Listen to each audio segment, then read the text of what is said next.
Luis Bazan, Director, Pharr International Bridge.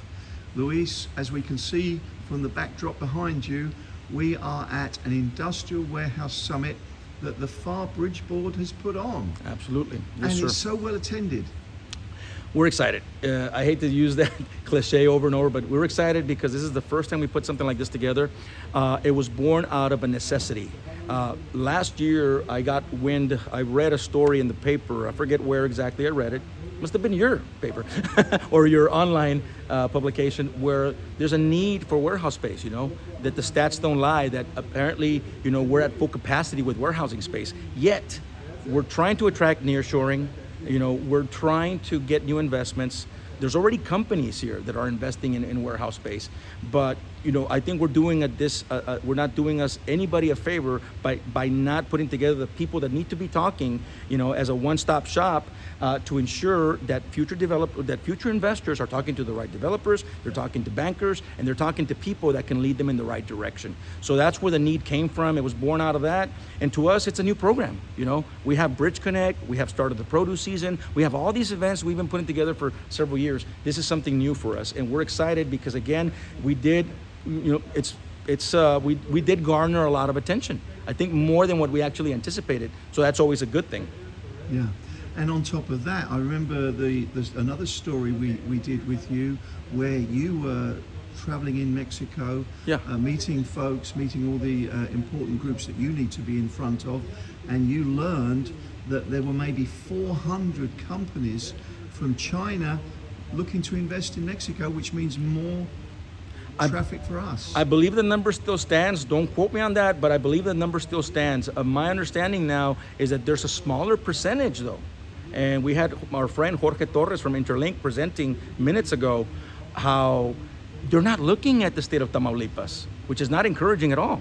They're looking at all other border states except for Tamaulipas. So we need to, again, get ahead of the curve, get in front of these folks, get in front of these investors and say, hey, we want some of that trade through here too. We can capture your trade. We can, service your trade through Pharr. But it can't be the case that in Mexico people don't know about the Pharr Bridge. I mean, you've made so many visits, made so many connections. So at the end of the day, there's different associations, and there's an association for maquiladoras called Index. Their counterpart in the U.S. is STMA, South Texas Manufacturers Association.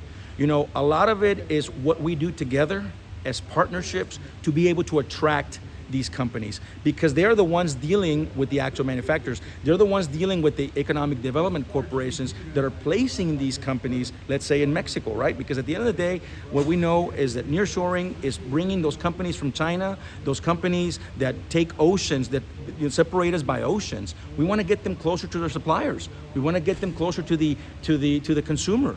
We want to get them closer to these bridges that are crossing their product, So we need to work collectively to ensure that we're doing that. So back to the summit, and like I said, you've got a full house here. Yes, sir. Can you tell us that you have got all the key players in place in there, so they can start talking throughout the course of the day and maybe over lunch? You've got bankers, you've got landowners, you've got developers, all in the same room? We got the majority of them, I can tell you. We got the majority of them. I know there's going to be some others that either have reached out, they're interested, they want to participate, they want to be on a panel, and we're going to get to that. This will become a series, either every couple of months or quarterly. And what that's going to do is allow us to provide consistency, consistency of information and consistency of just flowing. Because at the end of the day, you can't just come into an investment and just say, I'm going to invest and that's it.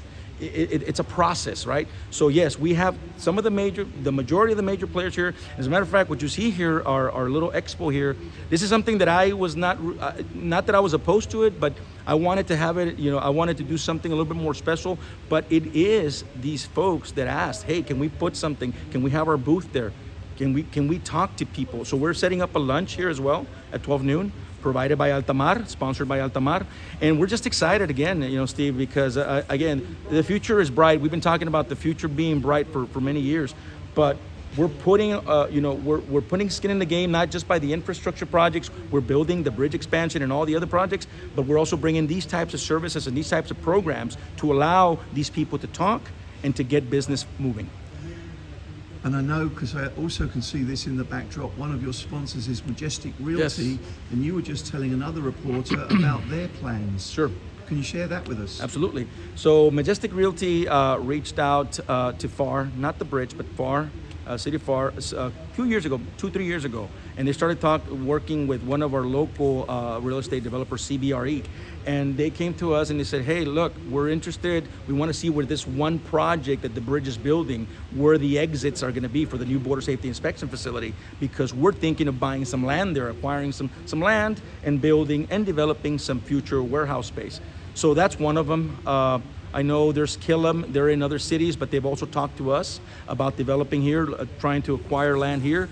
I mean, so again, as I mentioned earlier, the sky's the limit. You know, there's tons of developers out there, but I think this is gonna set the stage for what's to come, because if they were not aware that there's these services being provided here in Pharr or in our region, then with this, we're gonna be actually getting us to that next level. I know this is probably a question I should aim perhaps at the EDC, not yourself, but Sure. has Pharr got the land?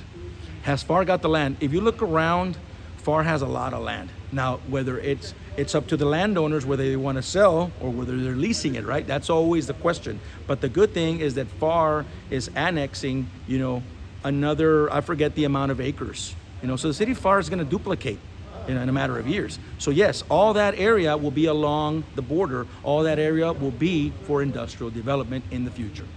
And an interview with you, Luis, would not be complete without a question about the second span. Everyone wants to know Yes. the latest news. Yes. Where are we at? So where are we at? So we had the Binational Bridges and Border Crossings Group, or the Triple BXG. That's a meeting that had not taken place since the last one that took place right before the pandemic. And that one took place here in Pharr. It's the Triple BXG, the Binational Bridges and Borders Crossings Group. And this is a collective of state and federal officials, both US and Mexico, working together to ensure that your project is either moving forward or it's got some steps in the process that it needs to adjust. So they were the ones that we started going to several years ago when we started talking about not just the Pharr Bridge expansion, but the other projects like DAP 15 and DAP 16. So again, you know, we went to that, and our engineers were able to provide them an update on our timeline. Our timeline, as I've always said, there's two sets of timelines. There's the federal timeline, and then there's our timeline. We want to get this thing started because Mexico just broke ground. And Mexico broke ground on US soil. We invited all the major players. That happened on March 7th. You know, record-breaking event. A lot of your major players at the federal level in Mexico. So we need to be, you know, on their heels. We cannot be far behind. So we're working our angles. We're working our lobbying efforts and through our people to ensure that U.S. does not fall that far behind. Those are all the questions I had, Luis. Is there anything else anything I've missed? Anything else you'd like to say? Well, at the end of the day, you know, I keep talking about, you know, I guess my new motto is we're more than just a bridge. You know, we're more than just a bridge. That came about at a meeting that I had with Index folks at the Import-Export Committee several weeks ago. And I said, look, you know, there's a lot of information out there. Come to us for the information. You want truth, you want, you know, real stats, you want accurate information, come to us, because there's a lot of information that's flowing out there that's inaccurate. So we want to make sure that they get what they deserve, which is the truth when it comes to timelines, when it comes to project expansions and things of this nature. Obviously, you know, we're here to support their efforts, and we're here to grow along with them. Okay, so finish this sentence. Pharr is not just a bridge, it is... We're a complete service unit. Luis Bazan, Pharr Bridge Board, thank you so much for today's interview. Thank you, Steve. As always, we appreciate it.